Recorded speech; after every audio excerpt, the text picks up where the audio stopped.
കഴിഞ്ഞ ദിവസം ഒരു ക്ലയൻറ്റ് അദ്ദേഹത്തിൻ്റെ ഓഫീസിൽ വർക്ക് ചെയ്യുന്ന ഒരു വ്യക്തി ഡ്രഗ്സ് സംബന്ധമായി ജയിലിലാണെന്ന് പറഞ്ഞു. CIDയുടെ അടുത്ത് ചെന്നപ്പോൾ അവനെ അറസ്റ്റ് ചെയ്യും, അദ്ദേഹത്തിൻ്റെ യൂറിൻ ടെസ്റ്റ് ചെയ്തു, പിന്നീട് അദ്ദേഹത്തെ വിട്ടയച്ചു. ട്രാവൽ ബാൻ ഉണ്ട്.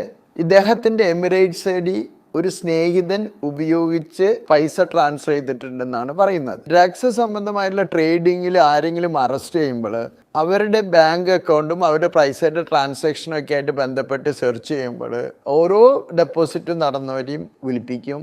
അതിനുശേഷം അവരുടെ പേരിൽ ആക്ഷൻ എടുക്കും.